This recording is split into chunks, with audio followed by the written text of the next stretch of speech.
Marley was dead to begin with. There is no doubt whatever about that. The register of his burial was signed by the clergyman, the clerk, the undertaker, and the chief mourner.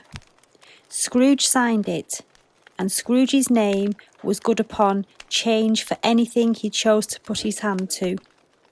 Old Marley was as dead as a doornail. Mind, I don't mean to say that I know of my own knowledge what there is particularly dead about a doornail. I might have been inclined myself to regard a coffin nail as the deadliest piece of ironmongery. But the wisdom of our ancestors is in the simile, and my unhallowed hands shall not disturb it, or the country's done for. You will therefore permit me to repeat emphatically that Marley was as dead as a doornail. Scrooge knew he was dead? Of course he did. How could it be otherwise? Scrooge and he were partners for I don't know how many years. Scrooge was his sole executor, his sole administrator, his sole assign, his sole residuary legatee, his sole friend, and his sole mourner. And even Scrooge was not so dreadfully cut up by the sad event, but that he was an excellent man of business on the very day of the funeral, and solemnised it with an undoubted bargain. The mention of Marley's funeral brings me back to the point I started from. There is no doubt that Marley was dead. This must be distinctly understood, or nothing wonderful can come of the story I'm going to relate. If we were not perfectly convinced that Hamlet's father died before the play began, there would be nothing more remarkable in his taking a stroll at night in an easterly wind upon his own ramparts than there would be in any other middle-aged gentleman rashly turning out after dark in a breezy spot, St. Paul's churchyard for instance, literally to astonish his son's weak mind. Scrooge never painted out old Marley's name. There it stood years afterwards above the warehouse door, Scrooge and Marley. The firm was known as Scrooge and Marley. Sometimes people new to the business called Scrooge Scrooge, and sometimes Marley, but he answered to both names. It was all the same to him. Oh, but he was a tight-fisted hand at the grindstone, Scrooge. A squeezing, wrenching, grasping, scraping, clutching, covetous old sinner, hard and sharp as flint, from which no steel had ever struck out generous fire. Secret and self-contained and solitary as an oyster. The cold within him froze his old features, nipped his pointed nose, shrivelled his cheek, stiffened his gait, made his eyes red, his thin lips blue, and spoke out shrewdly in his grating voice. A frosty rime was on his head and on his eyebrows, and his wiry chin. He carried his own low temperature always about with him. He iced his office in the dog days and didn't thaw it 1 degree at Christmas. External heat and cold had little influence on Scrooge. No warmth could warm, no wintry weather chill him, no wind that blew was bitterer than he, no falling snow was more intent upon its purpose, no pelting rain less open to entreaty. Foul weather didn't know where to have him. The heaviest rain and snow and hail and sleet could boast of the advantage over him in only one respect. They often came down handsomely, and Scrooge never did. Nobody ever stopped him in the street to say with gladsome looks, "My dear Scrooge, how are you? When will you come to see me?" No beggars implored him to bestow a trifle. No children asked him what o'clock it was. No man or woman ever once in all his life inquired the way to such and such a place. Even the blind men's dogs appeared to know him, and when they saw him coming, they would tug their owners into doorways and up courts, and then they'd wag their tails as though they said, "No eye at all is better than an evil eye, dark master." But what did Scrooge care? It was the very thing he liked. To edge his way along the crowded paths of life, warning all human sympathy to keep its distance. Once upon a time, Of all the good days in the year, on Christmas Eve, old Scrooge sat busy in his counting house. It was cold, bleak, biting weather, and he could hear the people in the court outside go wheezing up and down, beating their hands upon their breasts and stamping their feet upon the pavement stones to warm them. The city clocks had only just gone 3, but it was quite dark already. It had not been light all day, and candles were flaring in the windows of the neighbouring offices like ruddy smears upon the palpable brown air. The fog came pouring in at every chink and keyhole, and was so dense without that although the court was of the narrowest, the houses opposite were mere phantoms. To see the dingy cloud come drooping down, obscuring everything, one might have thought that nature lived hard by and was brewing on a large scale. The door of Scrooge's counting house was open, so that he might keep an eye upon his clerk, who in a dismal little cell beyond a sort of tank was copying letters. Scrooge had a very small fire, but the clerk's fire was so very much smaller that it looked like one coal. And he couldn't replenish it, for Scrooge kept the coal box in his own room, and so surely as the clerk came in with the shovel, the master predicted that it would be necessary for him to part, wherefore the clerk put on his white comforter and tried to warm himself at the candle, in which effort, not being a man of strong imagination, he failed.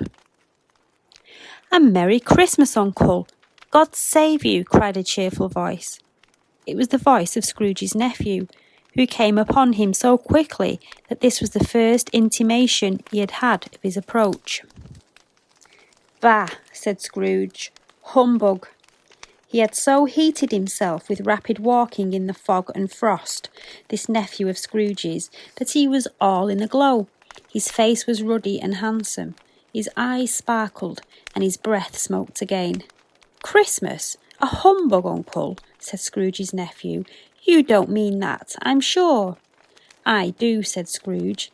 "Merry Christmas! What right have you to be merry? What reason have you to be merry? You're poor enough." "Come then," returned the nephew gaily. "What right have you to be dismal? What reason have you to be morose? You're rich enough." Scrooge, having no better answer ready on the spur of the moment, said "Bah!" again, and followed it up with "Humbug." "Don't be cross, Uncle," said the nephew. "What else can I be," returned the uncle, "when I live in such a world of fools as this? Merry Christmas! Out upon Merry Christmas! What's Christmas time to you but a time for paying bills without money? A time for finding yourself a year older and not an hour richer. A time for balancing your books and having every item in them through round a dozen of months presented dead against you. If I could work my will," said Scrooge indignantly, "every idiot who goes about with Merry Christmas on his lips should be boiled with his own pudding and buried with a stake of holly through his heart. He should." "Uncle," pleaded the nephew. "Nephew," returned the uncle sternly, "keep Christmas in your own way and let me keep it in mine."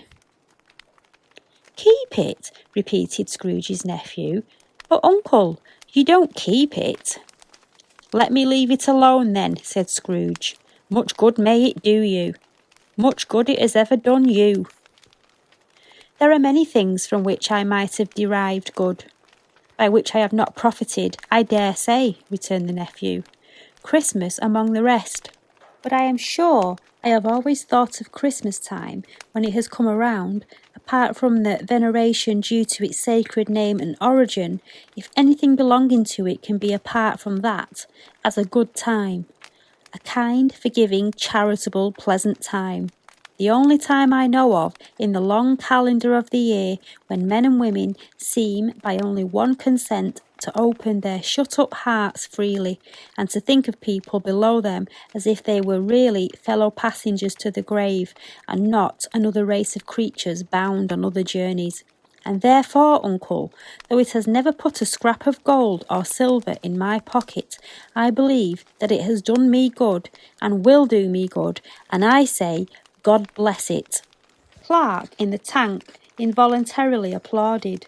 Becoming immediately sensible of the impropriety, he poked the fire and extinguished the last frail spark forever. "Let me hear another sound from you," said Scrooge, "and you'll keep your Christmas by losing your situation.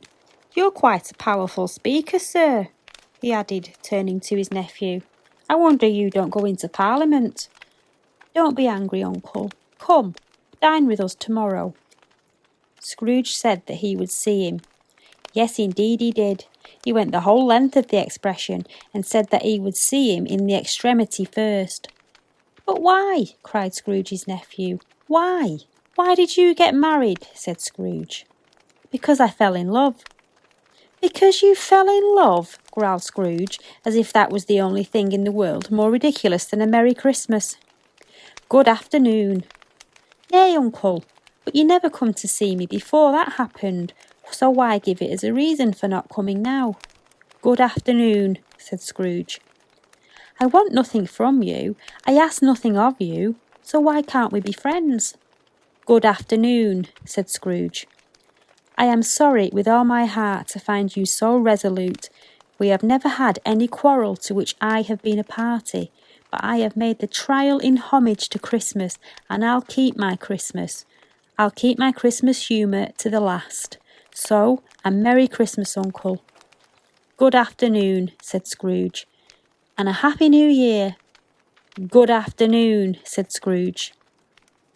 His nephew left the room without an angry word, notwithstanding. He stopped at the outer door to bestow the greetings of the season on the clerk, who, cold as he was warmer than Scrooge, for he returned them cordially. "There's another good fellow," muttered Scrooge, who overheard him. "My clerk, with 15 shillings a week, and a wife and family, talking about a Merry Christmas. Well, I'll retire to Bedlam." This lunatic, in letting Scrooge's nephew out, had let 2 other people in. They were portly gentlemen, pleasant to behold, and now they stood with their hats off in Scrooge's office. They had books and papers in their hands, and bowed to him. "Scrooge and Marley's, I believe," said one of the gentlemen, referring to his list. "Have I the pleasure of addressing Mr. Scrooge or Mr. Marley?" "Mr. Marley has been dead these last 7 years," Scrooge replied. "He died 7 years ago this very night. We have no doubt his liberality is well represented by his surviving partner," said the gentleman, presenting his credentials. It certainly was, for they had been 2 kindred spirits. At the ominous word, liberality, Scrooge frowned and shook his head and handed the credentials back. "At this festive season of the year, Mr. Scrooge," said the gentleman, taking up a pen, "it is more than usually desirable that we should make some slight provision for the poor and destitute who suffer greatly at the present time. Many thousands are in want of common necessities. Hundreds of thousands are in want of common comforts, sir." "Are there no prisons?" asked Scrooge. "Oh, plenty of prisons," said the gentleman, laying down the pen again. "And the union workhouses?" demanded Scrooge. "Are they still in operation?" "They are, still," returned the gentleman, "although I wish I could say they were not." "The treadmill and the poor law are in full vigour then," said Scrooge. "Oh yes, both very busy, sir." "Oh, I was afraid from what you said at first that something had occurred to stop them in their useful course," said Scrooge. "I'm very glad to hear it." "Under the impression that they scarcely furnish Christian cheer of mind or body to the multitude," returned the gentleman, "a few of us are endeavouring to raise a fund to buy the poor some meat and drink and means of warmth. We chose this time because it is a time of all others when want is keenly felt and abundance rejoices. What shall I put you down for?" "Nothing," Scrooge replied. "Oh, you wish to remain anonymous?" "I wish to be left alone," said Scrooge. "Since you ask me what I wish, gentlemen, that is my answer. I don't make merry myself at Christmas, and I can't afford to make idle people merry. I help to support the establishments I have mentioned. They cost enough, and those who are badly off must go there." "Many can't go there, and many would rather die." If they would rather die, said Scrooge, they had better do it, and decrease the surplus population. Besides, excuse me, I don't know that. But you might know it, observed the gentleman. It's not my business, Scrooge returned. It's enough for a man to understand his own business and not interfere with other people's. Mine occupies me constantly, so, good afternoon, gentlemen. Seeing clearly that it would be useless to pursue their point, the gentleman withdrew. Scrooge resumed his labours with an improved opinion of himself, and in a more facetious temper than was usual with him. Meanwhile, the fog and darkness thickened so. The people ran about with flaring links, proffering their services to go before horses in carriages and conduct them on their way. The ancient tower of a church, whose gruff old bell was always peeping slyly down at Scrooge out of a Gothic window in the wall, became invisible, and struck the hours and quarters in the clouds with tremendous vibrations afterwards, as if its teeth were chattering in its frozen head up there. The cold became intense. In the main street, at the corner of the court, some labourers were repairing the gas pipes and had lighted a great fire in a brazier, around which a party of ragged men and boys were gathered, warming their hands and winking their eyes before the blaze in rapture. The water plug, being left in solitude, its overflowing suddenly congealed and turned to misanthropic ice. The brightness of the shops where holly sprigs and berries crackled in the lamp heat of the windows made pale faces ruddy as they passed. Poulterers' and grocers' trades became a splendid joke, a glorious pageant with which it was next to impossible to believe that such dull principles as bargain and sale had anything to do. The Lord Mayor, in the stronghold of the mighty mansion house, gave orders to his 50 cooks and butlers to keep Christmas as a Lord Mayor's household should. And even the little tailor, whom he had fined 5 shillings on the previous Monday for being drunk and bloodthirsty in the streets, stirred up tomorrow's pudding in his garret, while his lean wife and the baby sallied out to buy the beef. Foggier yet and colder. Piercing, searching, biting cold. If the good St. Dunstan had but nipped the evil spirit's nose with a touch of such weather as that, instead of using his familiar weapons, then indeed he would have roared to lusty purpose. The owner of one scant young nose, gnawed and mumbled by the hungry cold, as bones are gnawed by dogs, stooped down at Scrooge's keyhole to regale him with a Christmas carol. But at the first sound of God Rest Ye Merry Gentlemen, Scrooge seized the ruler with such energy of action that the singer fled in terror, leaving the keyhole to the fog and even more congenial frost. At length the hour of shutting up the counting-house arrived. With an ill will, Scrooge dismounted from his stool and admitted the fact to his expectant clerk in the tank, who instantly snuffed his candle out and put on his hat. "You'll want all day tomorrow, I suppose," said Scrooge. "If it's convenient, sir." "It's not convenient," said Scrooge, "and it's not fair. If I was to stop £0.50 for it, you'd think yourself ill-used, I'll be bound."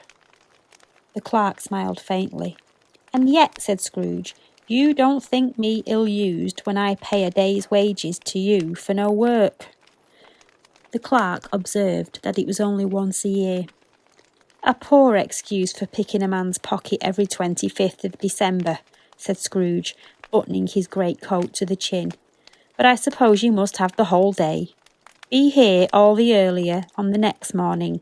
The clerk promised he would, and Scrooge walked out with a growl. The office was closed in a twinkling, and the clerk, with the long ends of his white comforter dangling below his waist, for he boasted no great coat, went down a slide on Cornhill at the end of a lane, and he went down it 20 times in honour of it being Christmas Eve, and then ran home to Camden Town as hard as he could pelt to play at blindman's buff.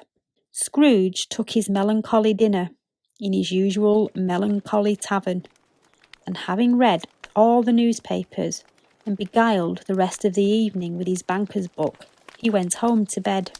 He lived in chambers which had once belonged to his deceased partner.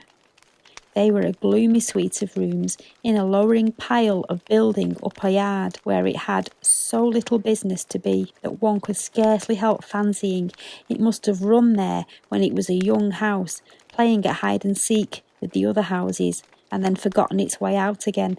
It was old enough now, and dreary enough, for nobody lived in it but Scrooge, the other rooms being all let out as offices. The yard was so dark that even Scrooge, who knew its every stone, was fain to grope with his hands. The fog and frost so hung about the black old gateway of the house that it seemed as if the genius of the weather sat in mournful meditation on the threshold. Now it is a fact that there was nothing at all particular about the knocker on the door, except that it was very large. It is also a fact that Scrooge had seen it night and morning during his whole residence in that place. Also that Scrooge had a little of what is called fancy about him as any man in the city of London, even including, which is a bold word, the corporation, aldermen and livery. Let it also be borne in mind that Scrooge had not bestowed one thought on Marley since his last mention of his 7 years dead partner that afternoon. And then let any man explain to me, if he can, how it happened that Scrooge, having the key in the lock of the door, saw in the knocker, without its undergoing any immediate process of change, not a door knocker, but Marley's face. Marley's face! It was not in impenetrable shadow, as the other objects in the yard were, but it had a dismal light about it, like a bad lobster in a dark cellar. It was not angry or ferocious, but looked at Scrooge as Marley used to look, with ghostly spectacles turned up on its ghostly forehead. The hair was curiously stirred, as if by breath or hot air, and though the eyes were wide open, they were perfectly motionless. That and its livid colour made it horrible, but its horror seemed to be in spite of the face and beyond its control, rather than a part of its own expression. As Scrooge looked fixedly at this phenomenon, it was a knocker again. To say that he was not startled, or that the blood was not conscious of a terrible sensation to which it had been a stranger from infancy, would be untrue. But he put his hand upon the key he had relinquished, turned it sturdily, and walked in and lighted his candle. He did pause with a moment's irresolution before he shut the door, and he did look cautiously behind it first, as if he half expected to be terrified with the sight of Marley's pigtail sticking out into the hall. But there was nothing on the back of the door except the screws and nuts that held the knocker on, so he closed it with a bang. The sound resounded through the house like thunder. Every room above and every cask in the wine merchant's cellar below appeared to have had a separate peal of echoes of its own. Scrooge was not a man to be frightened by echoes. He fastened the door and walked across the hall and up the stairs. You may talk vaguely about driving a coach and six up a good old flight of stairs, or through a bad young Act of Parliament, but I mean to say you might have got a hearse up that staircase and it taken broadwise, with the splinter bar towards the wall and the door towards the balustrades, and done it easily. There was plenty of width for that, and room to spare, which is perhaps the reason why Scrooge thought he saw a locomotive hearse going on before him in the gloom. Half a dozen gas lamps out of the street wouldn't have lighted the entry too well, so you may suppose that it was pretty dark with Scrooge's dip. Up Scrooge went, not caring a button for that. Darkness is cheap, and Scrooge liked it. But before he shut his heavy door, he walked through his rooms to see that all was okay. He had just enough recollection of the face to desire to do that. Sitting room, bedroom, lumber room, all as they should be. Nobody under the table, nobody under the sofa. A small fire in the grate, spoon and basin ready, and the little saucepan of gruel. Scrooge had a cold in his head. Nobody under the bed, nobody in the closet, nobody in the dressing gown, which was hanging up in a suspicious attitude against the wall. Lumber room as usual, old fire guard, old shoes, 2 fish baskets, washing stand on 3 legs, and a poker. Quite satisfied, he closed the door and locked himself in. Double locked himself in, which was not his custom. Thus secured against surprise, he took off his cravat, put on his dressing gown and slippers, and his nightcap, and sat down before the fire to take his gruel. It was a very low fire indeed, nothing on such a bitter night. He was obliged to sit close to it and brood over it before he could extract the least sensation of warmth from such a handful of fuel. The fireplace was an old one, built by some Dutch merchant long ago, and paved all around with quaint Dutch tiles designed to illustrate the scriptures. There were Cains and Abels, Pharaoh's daughters, Queens of Sheba, angelic messengers descending through the air on clouds, Abrahams, Belshazzars, apostles putting off to sea in butterboats, hundreds of figures to attract his thoughts, and yet that face of Marley, 7 years dead, came like the ancient prophet's rod and swallowed up the whole. If each smooth tile had been a blank at first, with power to shape some picture on its surface from the disjointed fragments of his thoughts, there would have been a copy of old Marley's head on every one. "Humbug," said Scrooge, and walked across the room. After several turns, he sat down again. As he threw his head back in the chair, his glance happened to rest upon a bell, a disused bell that hung in the room, and communicated for some purpose now forgotten with a chamber in the highest story of the building. It was with great astonishment and with a strange inexplicable dread that, as he looked, he saw this bell begin to swing. It swung so softly in the outset that it scarcely made a sound, but soon it rang out loudly, and so did every bell in the house. This might have lasted half a minute, or a minute, but it seemed like it was an hour. The bells ceased as they had begun, and they were succeeded by a clanking noise deep down below, as if some person were dragging a heavy chain over the casks in the wine merchant's cellar. Scrooge then remembered to have heard that ghosts in haunted houses were described as dragging chains. The cellar door flew open with a booming sound, and he heard the noise much louder on the floors below. "It's humbug still," said Scrooge. "I won't believe it." His colour changed, though, when without a pause it came on through the heavy door and passed into the room before his eyes.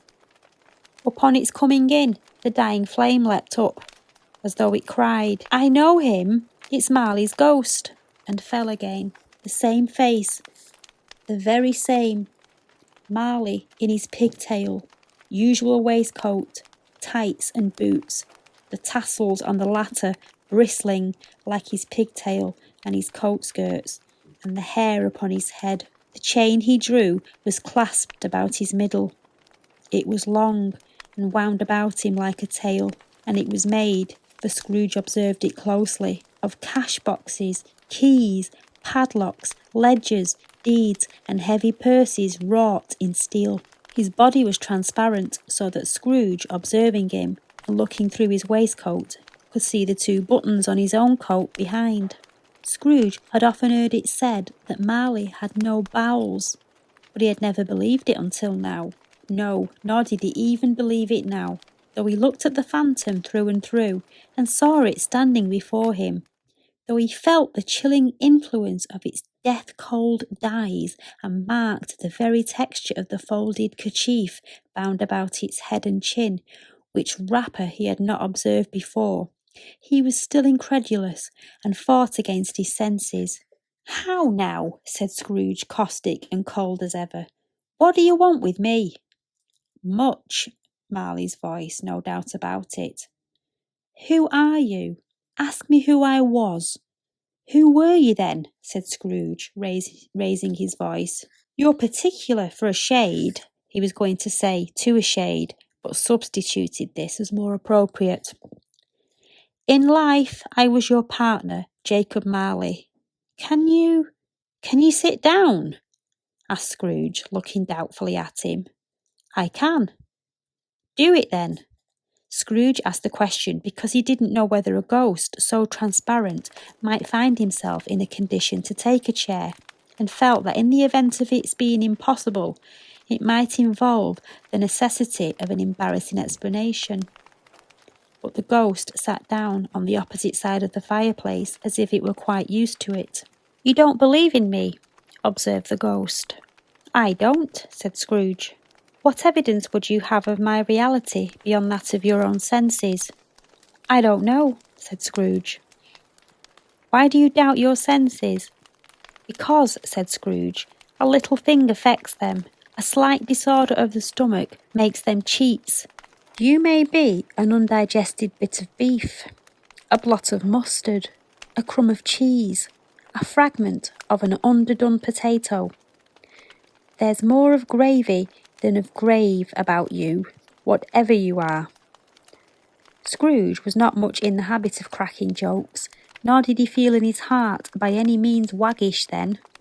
The truth is that he tried to be smart as a means of distracting his own attention and keeping down his terror, for the spectre's voice disturbed the very marrow in his bones.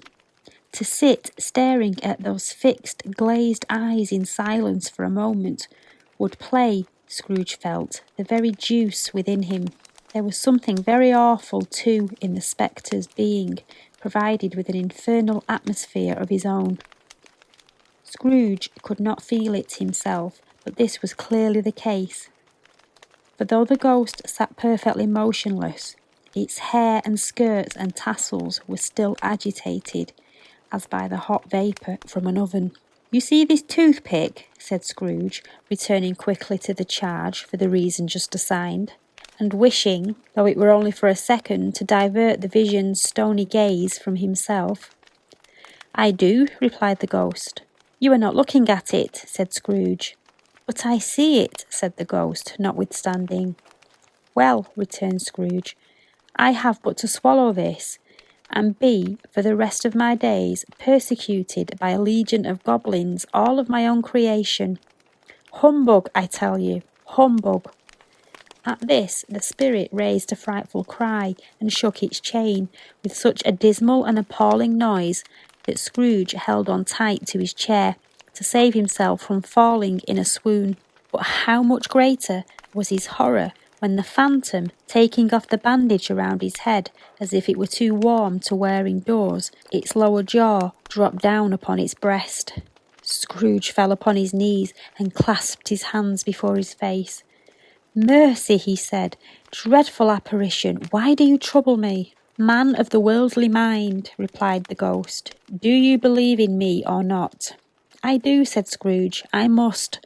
But why do spirits walk the earth, and why do they come to me? It is required of every man, the ghost returned, that the spirit within him should walk abroad among his fellow men, and travel far and wide. And if that spirit goes not forth in life, it is condemned to do so after death. It is doomed to wander through the world, oh woe is me, and witness what it cannot share, but might have shared on earth, and turned to happiness. Again the spectre raised a cry, and shook its chain, and wrung its shadowy hands. You are fettered, said Scrooge, trembling. Tell me why? I wear the chain I forged in life, replied the ghost. I made it link by link, and yard by yard. I girded it on my own free will, and of my own free will. I wore it. Is its pattern strange to you? Scrooge trembled. Or would you know, pursued the ghost, the weight and length of the strong coil you bear yourself? It was so full, as heavy, and as strong as this 7 Christmas Eves ago. You have laboured on it since. It is a ponderous chain. Scrooge glanced about him on the floor, in the expectation of finding himself surrounded by some 50 or 60 fathoms of iron cable, but he could see nothing. Jacob, he said imploringly, old Jacob Marley, tell me more. Speak comfort to me, Jacob. I have none to give, the ghost replied. It comes from other regions, Ebenezer Scrooge, and is conveyed by other ministers to other kinds of men. nor can I tell you what I would. A very little more is all permitted to me. I cannot rest, I cannot stay, I cannot linger anywhere. My spirit never walked beyond our counting house. Mark me, in my life, my spirit never roved beyond the narrow limits of our money-changing hole, and weary journeys lie before me. It was a habit with Scrooge, whenever he became thoughtful, to put his hands in his breeches pockets. Pondering on what the ghost had said, he did so now, but without lifting up his eyes or getting off his knees. You must have been very slow about it, Jacob, Scrooge observed in a business-like manner, though with humility and difference.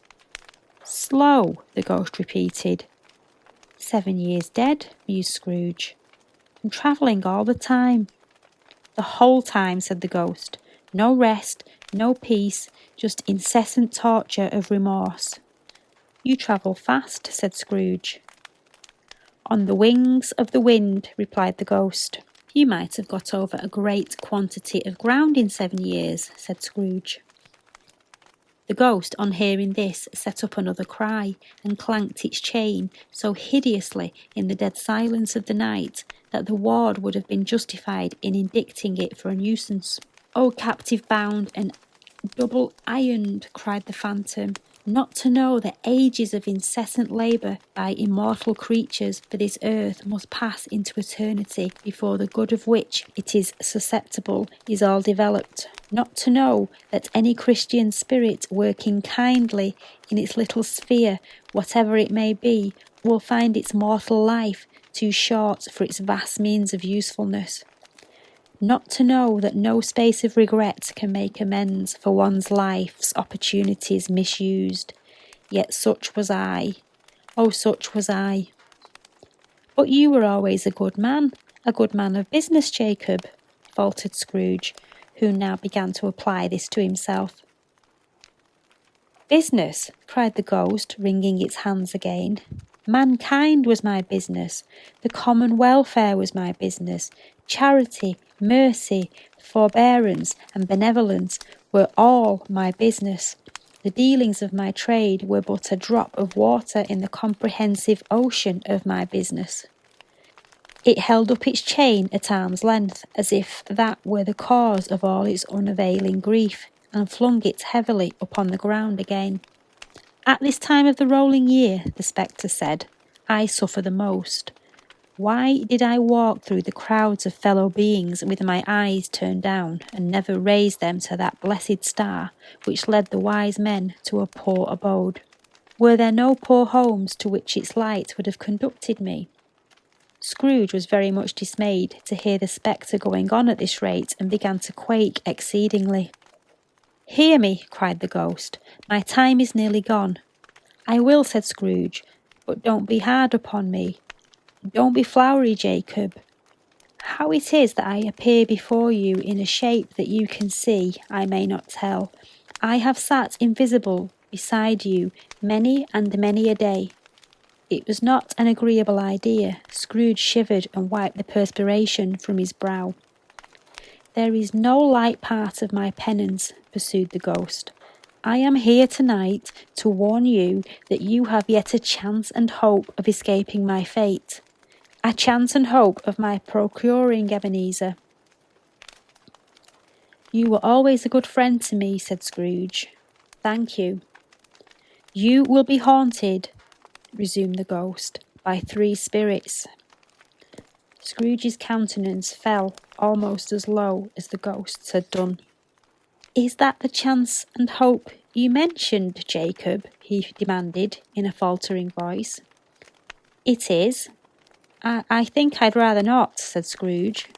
"Without their visits," said the ghost, "you cannot hope to shun the path I tread. Expect the first tomorrow when the bell tolls 1. "Couldn't I take 'em all at once and have it over, Jacob?" hinted Scrooge. "Expect the second one on the next night at the same hour, and the third upon the next night when the last stroke of 12 has ceased to vibrate. Look to see me no more, and look that for your own sake you remember what has passed between us." When it had said these words, the spectre took its wrapper from the table and bound it round its head as before. Scrooge knew this by the smart sound its teeth made when the jaws were brought together by the bandage. He ventured to raise his eyes again and found his supernatural visitor confronting him in an erect attitude with its chain wound over and about its arm. The apparition walked backwards from him, and at every step it took, the window raised itself a little so that when the spectre reached it, it was wide open. It beckoned Scrooge to approach, which he did. When they were within 2 paces of each other, Marley's ghost held up its hand, warning him to come no nearer. Scrooge stopped, not so much in obedience as in surprise and fear, for on the raising of the hand he became sensible of confused noises in the air, incoherent sounds of lamentation and regret, wailings inexpressibly sorrowful and self-accusatory. The spectre, after listening for a moment, joined in the mournful dirge and floated out upon the bleak, dark night. Scrooge followed to the window. Desperate in his curiosity, he looked out. The air was filled with phantoms, wandering hither and thither in restless haste and moaning as they went. Every one of them wore chains like Marley's ghost. Some were linked together. None were free. Many had been personally known to Scrooge in their lives. He had been quite familiar with one old ghost in a white waistcoat with a monstrous iron safe attached to its ankle, who cried piteously at being unable to assist a wretched woman with an infant, whom it saw below on a doorstep.